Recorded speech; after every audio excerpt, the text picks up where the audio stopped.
조선의 첫 번째 왕 태조 이성계, 고려를 무너뜨리고 새 왕조를 개창했던 인물이죠. 이성계는 1335년 음력 10월 11일에 태어났습니다.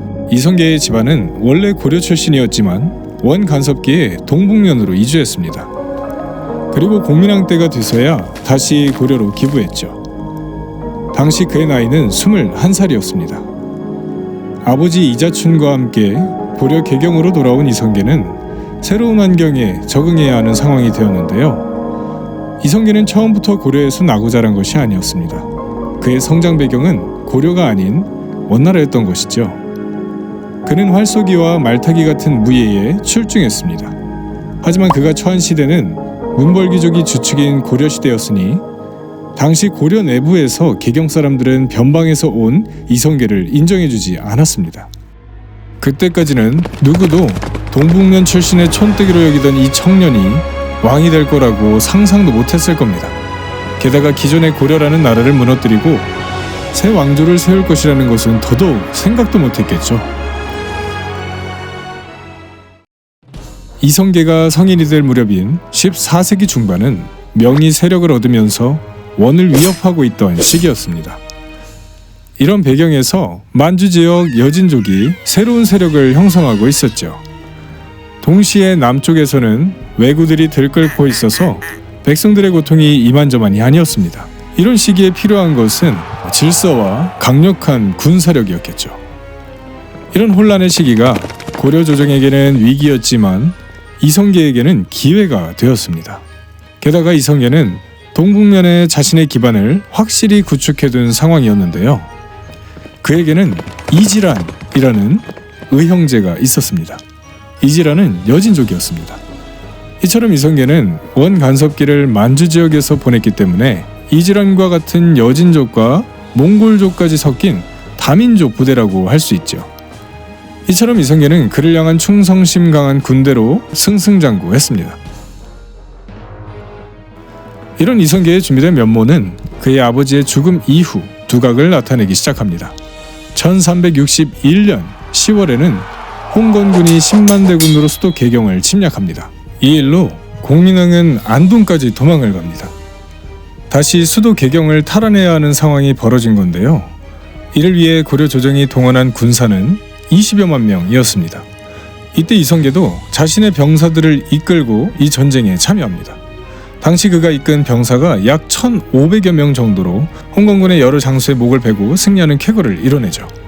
하지만 이때까지 그는 그저 유능한 한 장수에 불과했습니다. 이게 무슨 말인가 하면 힘을 가지고는 있었지만 전장에서 싸울 능력만 갖추고 있었다는 건데요. 고려의 문제 해결사로서 연이어 승전했지만 미래를 설계해 나갈 대의가 서지 않은 상태였습니다.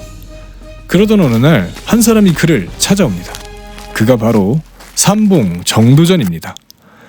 이성계와 함께 조선의 시스템을 설계하고 구축한 핵심 인물로 알려져 있는데요. 당시 고려는 대외적인 전쟁뿐만 아니라 대내적으로 많은 불안 요소들을 안고 있었습니다. 원의 빌부터 백성들을 착취하던 권문세족의 횡포가 극에 달했습니다. 그나마 개혁 의지가 있던 공민왕이 죽으면서 개혁의 가능성마저 소멸되고 말았죠. 당시 정도전은 전라도 나주 거편 부곡에서 유배 중이었는데 그곳에서 백성들이 처한 처참한 현실을 직접 마주했습니다. 이때부터 그의 마음속에 새로운 나라를 세워야 한다는 역성혁명의 의지가 생겨난 것이죠. 백성들의 고초를 직접 보고 겪은 그는 재상 중심의 정치를 꿈꾸게 됩니다. 안심하기 짝이 없는 소인배가 왕이 되면 모든 백성이 고초를 당한다. 군자가 왕이 되어야 하며 제신들이 뜻을 모아 교화를 위한 정치를 해야 한다. 이런 정도전에게는 이성계가 그 뜻에 부합한 인물이라 여겨졌을 것입니다. 이성계가 승승장구하고 있다고는 하나 고려귀족 사이에서 그도 변방 출신이라는 한계가 있었기 때문이죠. 고려사회의 한계와 문제를 공감할 수 있는 인물, 그가 구상한 혁명을 실행할 수 있는 물리력, 그 힘을 가진 인물이 필요했던 것이죠. 1383년 정도전은 이성계를 찾아갑니다. 마침 이성계는 함주에서 진을 치고 있었습니다. 이때 이성계의 나이는 49. 정도전의 나이는 42이었습니다. 아쉽게도 이 둘의 만남이 조선왕조실록에는 자세하게 기록되어 있진 않은데요. 이때에 대한 내용은 태조실록에 단편적으로 언급되어 있는 것이 다입니다. 정도전이 이성계의 군대를 둘러보며 이렇게 말했다고 적혀 있는데요. 이런 군대로 무슨 일인들 이루지 못하겠습니까? 이에 이성계는 대답하죠. 무슨 일이라니요? 동남쪽에 왜구를 치는 일 말입니다. 뭔가 말에 뼈가 있는데 기묘하게 돌려 말한 듯한 느낌도 듭니다. 훗날 이 만남은 우리 역사의 판도를 바꾸는 사건이 됩니다. 이 만남으로 새로운 왕조로 교체가 이루어지고 그들이 개창한 조선이 500년 이상 지속되었으니 말이죠. 정도전과 이성계, 이 둘의 만남으로 사상과 군사력이 만나게 된 것입니다. 이성계가 고려 왕조에서의 전투에만 매몰되어 있었는데 새 왕조 개창, 이 새 왕조 개창이라는 혁명을 꿈꾸게 된 것입니다. 이후 이성계는 역성혁명을 꿈꾸는 자들의 구심점이 되어갔습니다.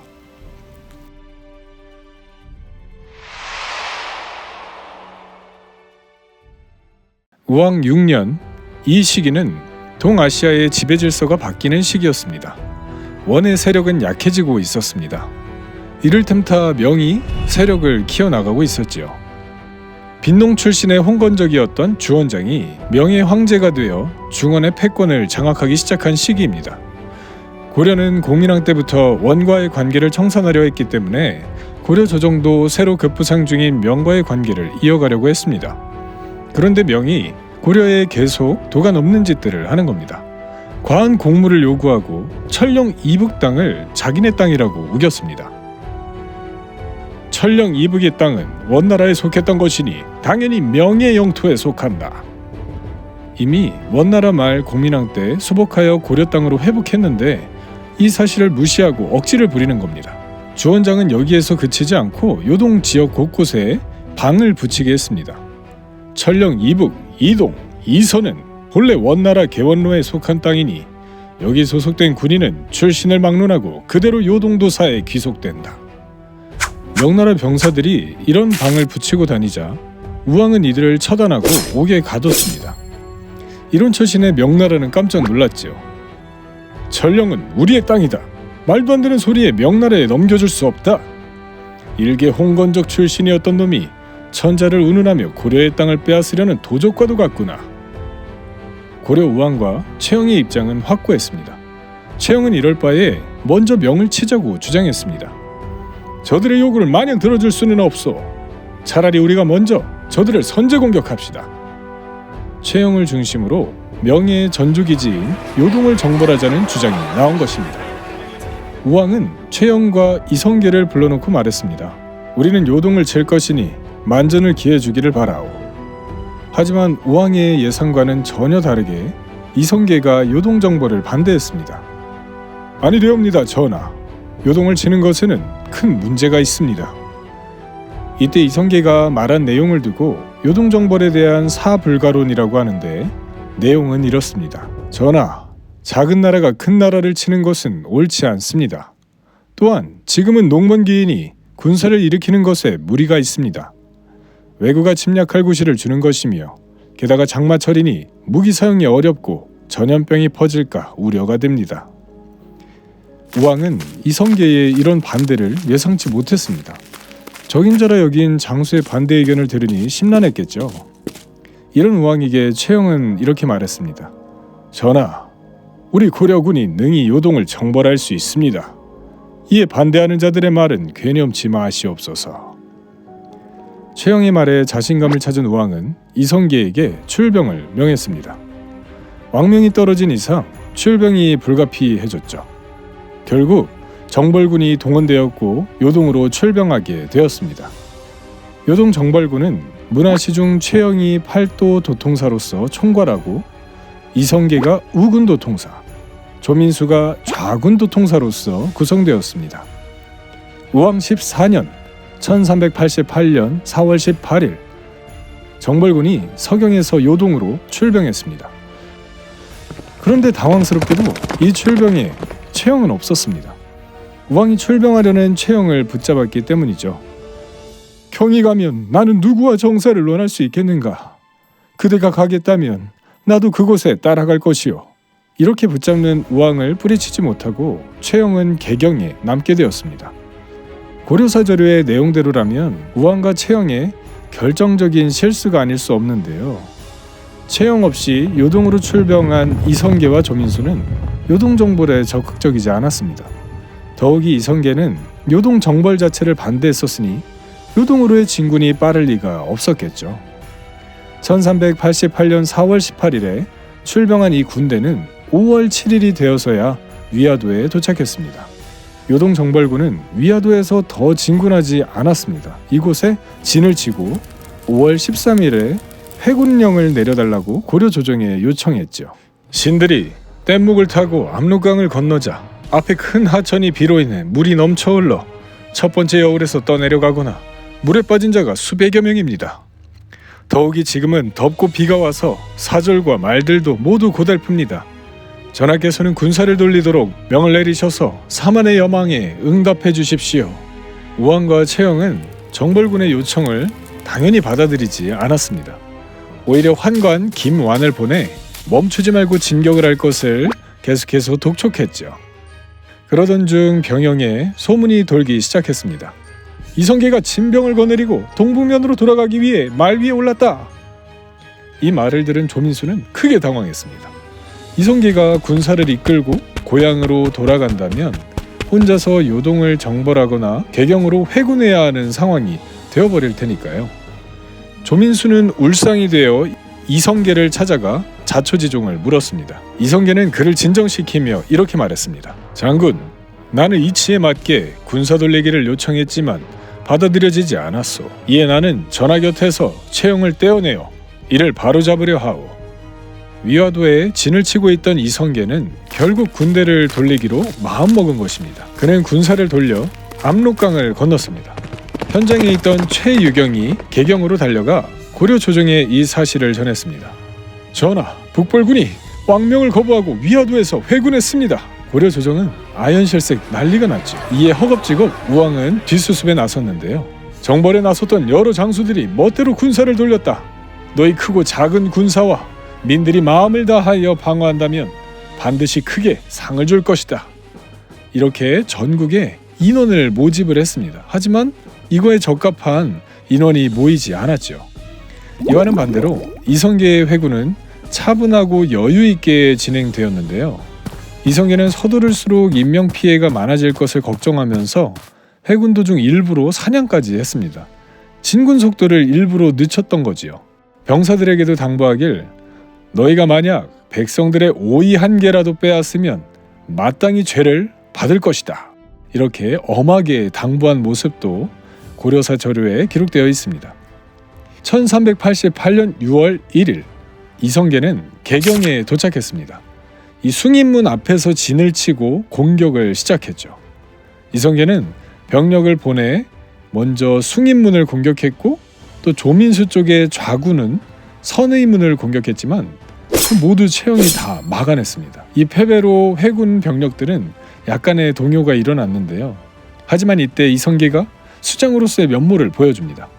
돌아온 패전 소식에도 이성계는 묵묵히 반응하지 않고 누워있다가 천천히 일어나서 식사를 마친 다음에 말 위에 올라 군사를 정돈하는 모습을 보여줬습니다. 이런 모습이 병사들에게 굉장히 큰 안정감을 주었겠죠. 이성계는 선주교를 거쳐 남산으로 올라갔습니다. 남산에서 최영의 장수인 안소가 기다리고 있었죠. 안소의 군사를 이성계는 단번에 진압합니다. 그 사이 최영은 우왕과 영비를 데리고 걸레 팔각전으로 피신한 상황이었는데요. 하지만 금방 포위되고 말았습니다. 최영은 모든 일이 끝난 것을 직감적으로 알았던 것 같습니다. 그래서 궁지에 몰린 그는 우왕에게 2번 절을 했다고 하죠. 그리고 혼자서 뚜벅뚜벅 이성계가 있는 곳으로 밖으로 나왔습니다. 그를 포위했던 병사들 가운데 서 있는 이성계와 최영은 마주합니다. 자신의 앞으로 나온 최영에게 이성계는 이렇게 말했습니다. 장군, 이런 사변은 내 본심이 아닙니다. 백성들의 원성이 하늘에 닿은 까닭 때문입니다. 잘 가십시오. 잘 가십시오. 일찍이 이인임이 그대가 나라의 주인이 될 것이라 하기에 설마 했는데 그자의 말이 맞았구나. 명을 치기 위해 편성되었던 정벌군이 위화도에서 회군하면서 고려의 수장 최영이 축출되었습니다. 최영은 하포로 유배되었고 나머지 그의 일파도 모두 유배되었습니다. 이성계가 감행한 위화도 회군이 최영과 우왕을 축출한 것으로 일부 성공했지만 아직 가야 할 길이 남아 있었습니다. 여전히 고려의 왕족과 기득권이 남아 있었지요. 그리고 왕조를 교체할 명분이 부족했습니다. 하지만 위화도 회군으로 인해 실세가 이성계와 혁명파 사대부에게 넘어왔습니다. 이 일로 이성계는 우시중에 오르게 되죠. 그리고 함께 요동정벌군으로 출병했던 조민수는 좌시중이 되었습니다. 위화도 회군 이후 고려의 존폐와 새 왕조의 개창을 두고 두 입장이 첨예하게 대립했습니다. 기존의 체제를 유지하면서 부분적 수정을 주장한 온건 개혁파가 있었고 전면적인 개혁을 주장하는 급진 개혁파가 있었죠. 온건 개혁파를 대표하는 인물로 정몽주가 있었고 급진 개혁파를 대표하는 인물이 바로 정도전이었습니다. 정몽주의 입장은 이랬습니다. 이미 고려는 개혁 진행 중이다. 전임자들을 처단하였고 왕까지 교체한 상황이다. 기존의 고려를 지키면서 그 안에서 부분적으로 고쳐나가면 될 것이다. 하지만 이와는 반대로 정도전의 입장은 이랬죠. 지금의 고려는 대안이 될 수 없다. 이미 낡은 체제와 부패한 권력은 새 시대를 담을 그릇이 될 수 없다. 전면적인 개혁, 새로운 왕조가 필요하다. 위화도 회군의 감행 이유도 여기에 있다. 두 진영 모두 고려 사회의 문제점은 공감하고 있었습니다. 그래서 함께 위화도 회군을 진행했겠죠. 하지만 고려의 존폐의 여부에 대한 입장이 달랐습니다. 위화도 회군 이후 이성계가 우시중, 조민수가 좌시중에 올랐다고 했는데요. 위화도에서 회군할 때 이성계와 조민수는 우왕을 폐위시키는 것에 합의했습니다. 우왕의 자식들로 후계를 정하지 않기로 의견을 합했죠. 그런데 조민수가 회군한 이후 이 약속을 어기는 겁니다. 우왕을 폐위하기는 했지만 우왕의 아들인 창왕을 왕으로 옹립하자고 주장했습니다. 순리에 맞게 선왕의 장자가 왕이 되는 것이 옳습니다. 이에 회군 혁명파들은 반대했죠. 장군, 무슨 소리입니까? 우리가 폐위시킨 왕의 아들을 후사로 세우는 게 말이 된다고 생각하십니까? 사실 따지고 보면 조민수의 주장이 명분에 들어맞는 상황이었습니다. 우왕의 맏아들은 곧 선왕인 공민왕의 장손이었기 때문이죠. 이렇게 옹립된 왕이 바로 9살의 어린 왕 고려 창왕이었습니다. 이처럼 고려의 왕씨와 기득권이 버티고 있으니 이성계가 왕으로서의 정통성을 확립할 수가 없었겠죠. 그런데 창왕을 옹립하고 조민수가 어리석은 짓을 합니다. 땅 욕심을 부리다가 덜미를 잡힌 것이지요. 이를 포착한 역성혁명 진영은 가만히 있지 않았습니다. 대사원 조준이 이에 대한 상소를 올린 것이죠. 전하, 조민수가 백성들의 땅을 빼앗아 사리사욕을 채우고 있습니다. 그를 탄핵하시옵소서. 이 일로 조민수는 모든 직위를 빼앗기고 유배되었습니다. 이성계와 함께 좌군도 통사로 참전하고 위화도 회군 이후 좌시중에 올라 창왕을 옹립한 그의 어이없는 마지막이었습니다. 조민수의 유배 이후 김저 사건이라는 일이 일어나는데요. 김저는 최영의 친척이었습니다. 이 김저와 정득후라는 두 사람이 폐위되어서 여주에 있는 우왕을 찾아갔습니다. 그리고 우왕과 함께 다시 왕위에 오르기 위해 모의했다는 사건이죠. 우왕과 함께 이성계를 암살할 계획을 세워 실행에 옮기려다가 실패했다는 내용인데요. 정득후는 그 자리에서 자결했고 김저는 잡혔습니다. 이 김저를 국문한 끝에 받아낸 자백이 반대파 처벌과 창왕의 폐위의 명분이 되었습니다. 김저 사건으로 우왕은 여주에서 강릉으로 유배지가 옮겨졌고 우왕과 창왕은 공민왕의 혈통이 아닌 공민왕의 책사였던 신돈의 자식이라는 폐가 입진 논리가 대두되었습니다. 공민왕의 혈통이 아닌 우왕과 창왕이 왕이 되었으니 이를 바로잡아야 한다는 것이었죠.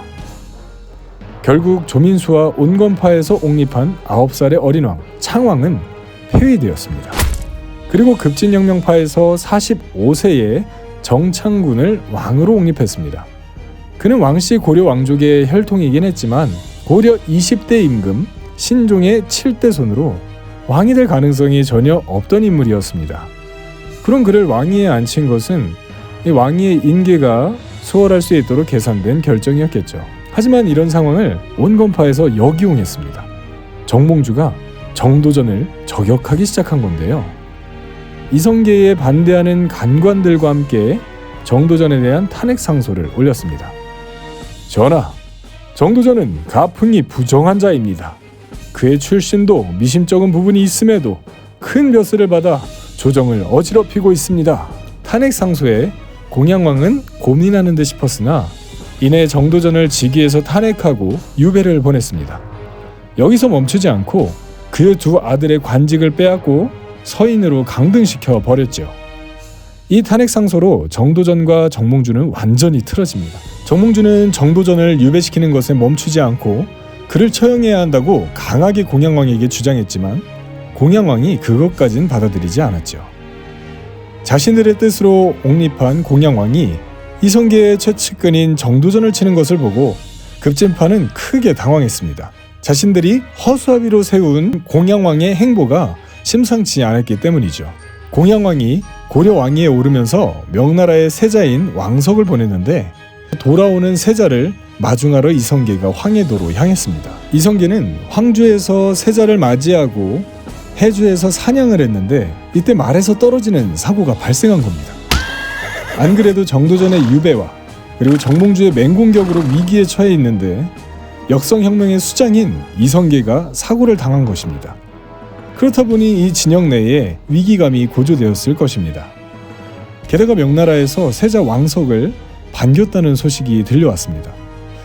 아마도 요동정벌을 감행했던 우왕의 계열이 아니었으니까 명나라는 안도감이 들었던 것이 아닐까 싶습니다.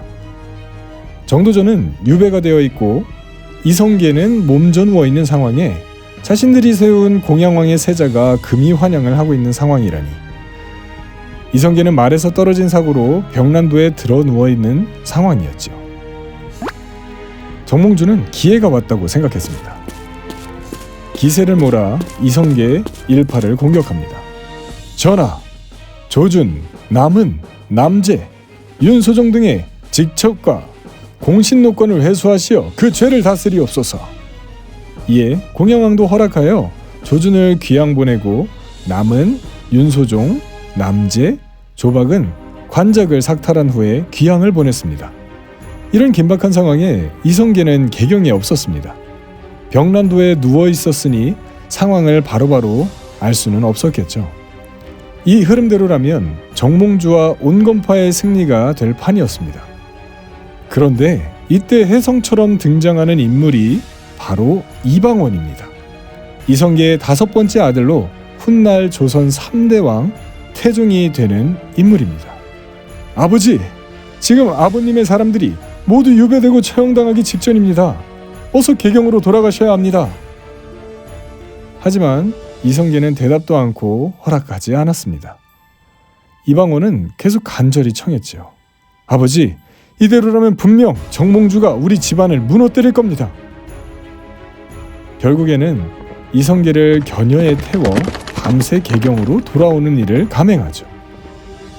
공양왕과 정몽주는 깜짝 놀랐습니다. 이성계가 개경에 없는 사이 형세를 뒤집으려는 심산이었는데 흐름이 끊겨버리고 만 것이지요. 하지만 정몽주는 대범하게 행동했습니다. 1392년 공양왕 4년 4월 4일에 정몽주는 개경에 돌아왔다는 이성계를 직접 만나러 나선 것이죠. 심지어 이성계의 아들 이방원이 정몽주를 제거하려 한다는 이야기를 전해들은 상황이었습니다.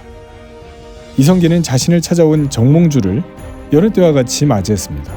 이성계의 상태를 확인하고 안부 인사를 마친 정몽주가 돌아가는 중이었습니다. 이방원은 그의 가신인 조영규 외 몇 명을 정몽주를 쫓게 했습니다. 이들은 선주교에서 정몽주를 쇠도리개로 내리쳐 살해했습니다. 정몽주의 죽음으로 고려의 명맥을 잇고자 했던 마지막 기둥이 무너졌습니다. 공양왕을 비롯한 온건파가 와해되기 시작합니다. 정도전과 조준 공격의 선봉장이었던 김진양이 자진 폭로하기를 정몽주를 비롯한 무리가 이성계가 말에서 떨어진 이때 조준 등 그의 우익들을 제거한 후 다음 일을 도모할 것이라 했습니다. 가담자였던 김진양이 이렇게 폭로를 하니 공양왕은 부인할 수도 없었겠죠. 이번 일을 주도했던 정몽주 계열의 인사들은 먼 지방으로 유배를 떠나게 되었습니다. 게다가 이방원은 정몽주를 참수하여 저자의 길거리에 매달아 두었다고 합니다. 거짓된 일을 꾸미고 대간을 꿰어 대신을 해치려 했고 국가를 어지럽혔다 라는 제목을 적어 방에 내걸기도 하였죠. 이방원이 개입하면서 형세가 급격하게 역전된 것을 볼 수가 있는데요. 몸져 누워있는 이성계를 겨녀에 태워오는 실행력이나 명망 높은 정몽주를 제거한다는 결정을 하기까지 결단력과 실행력에 있어서는 분명 평범한 인물은 아니었던 것 같습니다. 정몽주가 죽으면서 사실상 고려의 명맥은 끊긴 것이나 다름없었습니다. 고려를 옹호하는 온건파는 모조리 축출되었고 고려 공양왕마저 이성계에게 동맹을 맺자며 목숨을 구걸해야 하는 상황이 되어버렸으니 말이죠. 이제 고려라는 문이 닫혔습니다. 이젠 새로 들어갈 문을 열기만 하는 상황이 되었는데요. 이성계와 역성혁명파, 이들은 어떻게 조선이라는 새로운 문을 열어갔을까요? 1392년 7월 12일 시중 백응염은 왕대비를 찾아갔습니다. 지금 왕이 호남하여 임금의 도리를 잃었고 인심도 이미 떠나가서 사직과 백성의 주제자가 될 수 없으니 패하기를 정합니다. 왕대비에게는 힘이 없었습니다. 백응염의 청을 허락하여 공양왕은 폐위되고 말았습니다. 이에 대한 교지를 남은이 공양왕에게 가지고 갔죠. 자신의 폐위 소식을 들은 공양왕은 땅에 엎드려 남은이 읽는 교지를 들었습니다. 내용을 들은 공양왕은 눈물을 흘리며 이렇게 말했다고 실록에서 말합니다. 내가 본디 임금이 되고 싶지 않았는데 여러 신하들이 나를 강제로 왕으로 세웠습니다. 내가 성품이 불민하여 사기를 알지 못하니 어찌 신하의 심정을 거스른 일이 없겠습니까? 이렇게 공양왕은 4년의 즉위기간을 뒤로하고 폐위되어 원주로 떠났습니다. 공양왕이 물러나고 4일 동안 왕위는 비어있는 상태가 되었지요.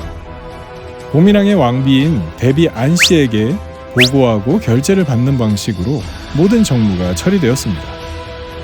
그렇게 4일이 지난 1392년 7월 16일 백응염과 정도전, 조준을 주축으로 한 백관들이 옥새를 들고 이성계의 저택을 찾아갑니다. 이젠 정말 이성계가 왕위에 오르기만 하면 되는 상황이었지요. 그런데 이성계가 집 밖으로 나오지 않는 겁니다.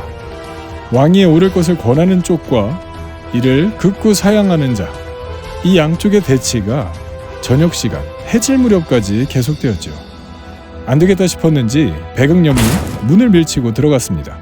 그리고 그 앞에 옥새를 두고 이성계의 왕위주기를 청했습니다. 나라의 임금이 있는 것은 위로는 사직을 받들고 아래로는 백성을 편안하게 하기 위해서일 뿐입니다. 군정과 국정의 사무는 지극히 번거롭고 지극히 중대하므로 하루라도 통솔하지 않아서는 안 될 것이니 마땅히 왕위에 올라 신과 사람의 기대에 부응하소서. 이성계는 이런 상황을 매우 두려워했다고 실록에 기록되어 있는데요. 그는 이렇게 답변했다고 하죠. 예로부터 제왕의 일어남은 천명이 있지 않으면 안 돼요. 나는 실로 덕이 없는 사람인데 어찌 감히 이를 감당하겠습니까? 그래도 백관들의 주청은 사그라들지 않았습니다. 계속되는 즉위 요청에 이성계는 마지못한 듯 수창궁으로 향했습니다. 먼저 앞서가 있던 백관들은 벌문에서 줄을 지어 영접하고 이성계는 말에서 내려 전으로 들어갔지요. 그리고 어자 앞에 섰습니다. 그는 어자에 앉지 않고 서서 육조판서의 간원들을 불렀습니다.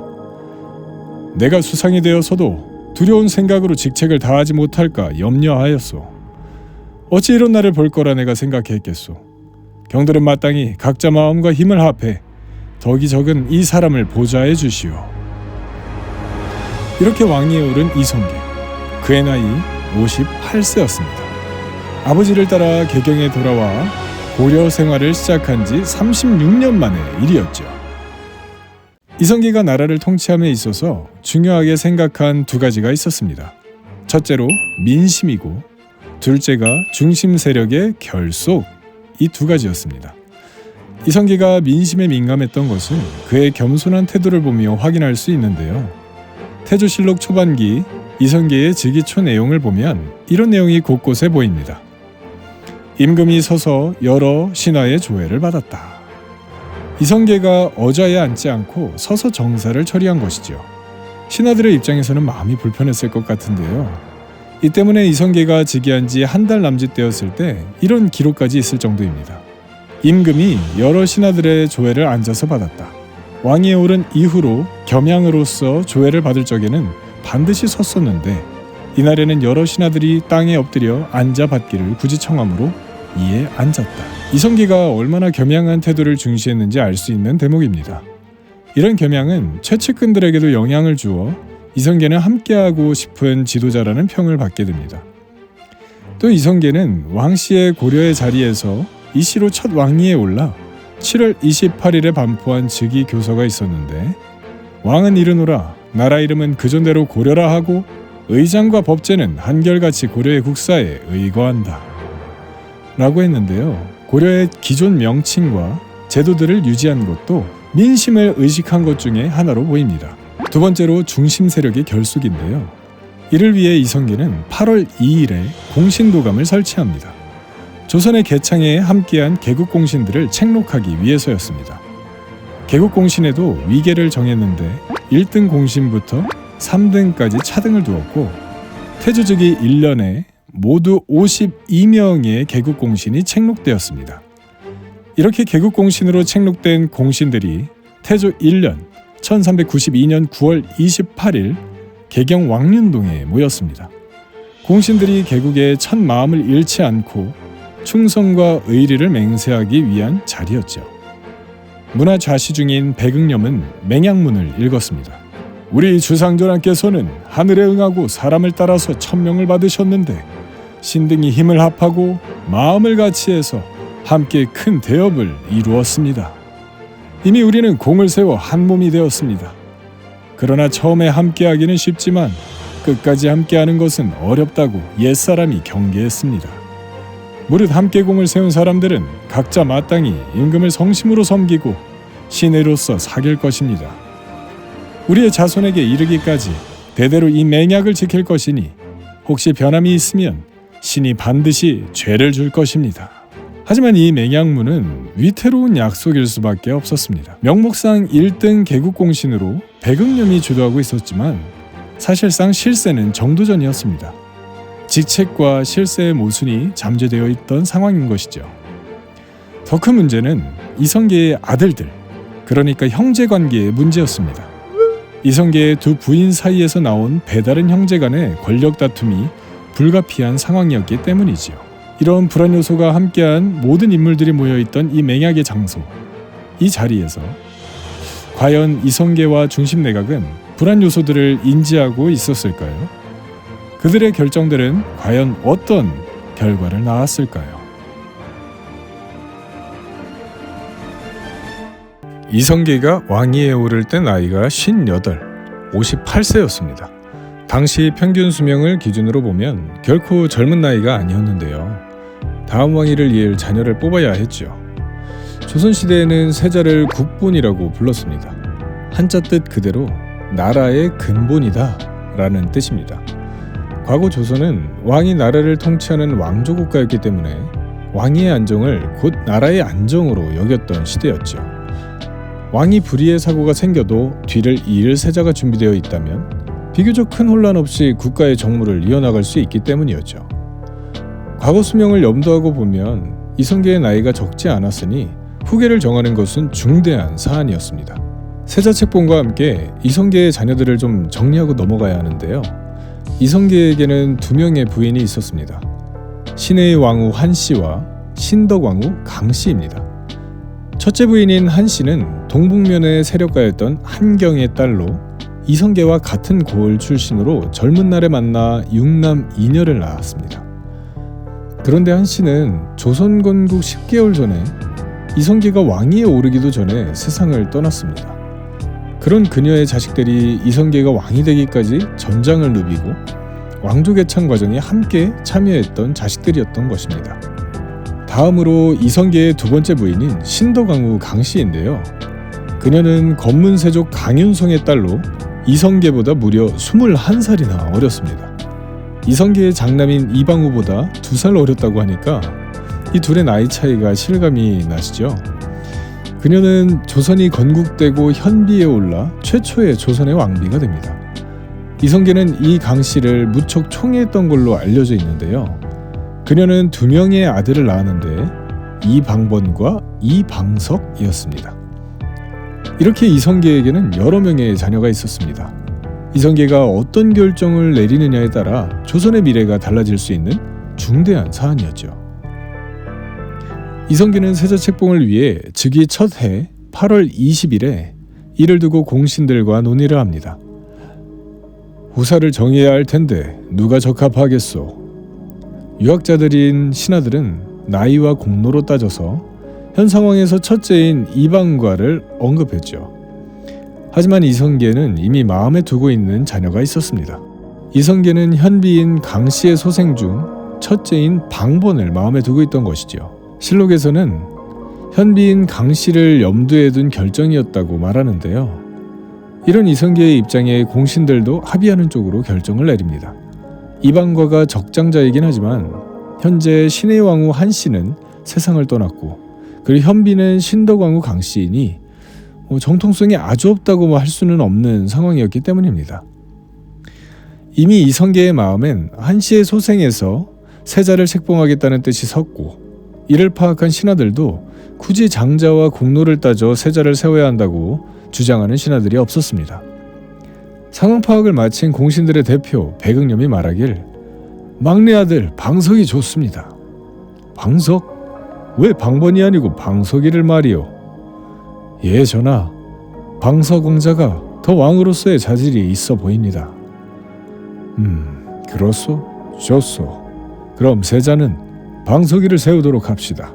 그렇게 수많은 아들들 중에서 그것도 가장 어린 이방석이 11살의 나이에 왕세자로 책봉되었습니다.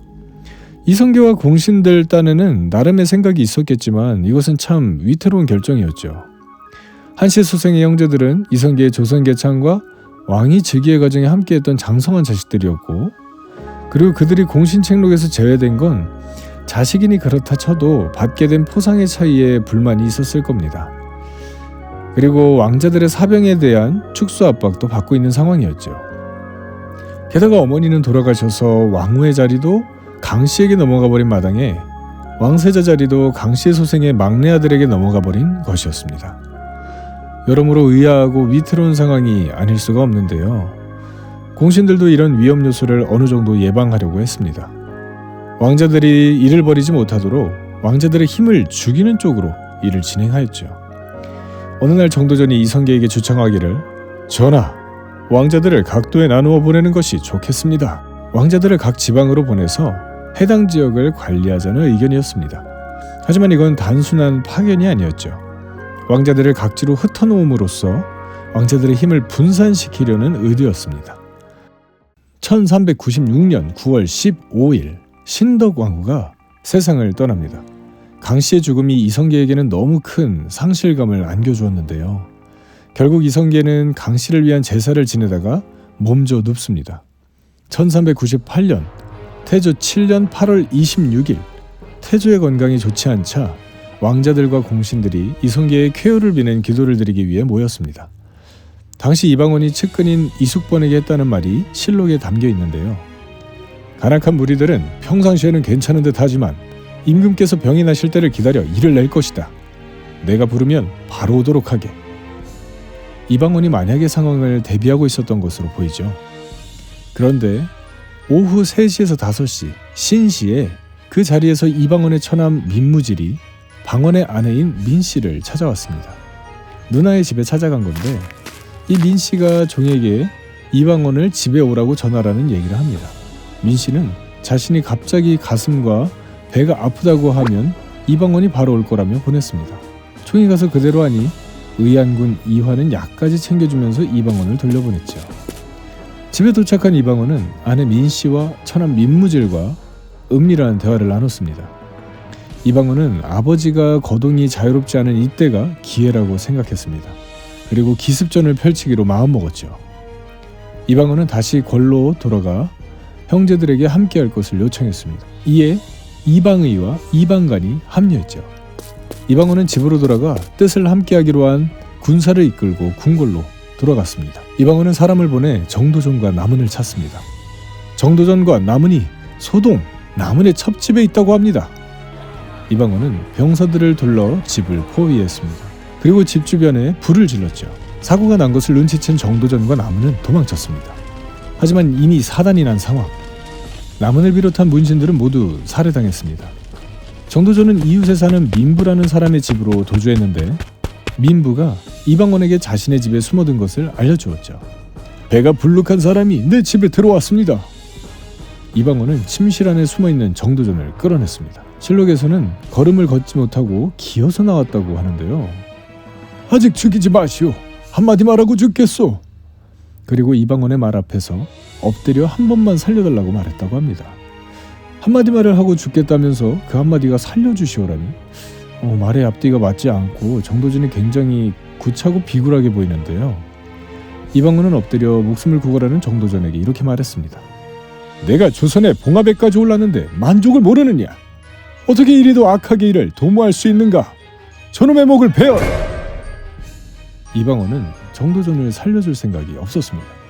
모든 사단이 그에게서 비롯되었고 자신을 비롯한 왕자들과 공신들의 위기도 그가 살아있는 한 해소될 수 없다고 판단했습니다.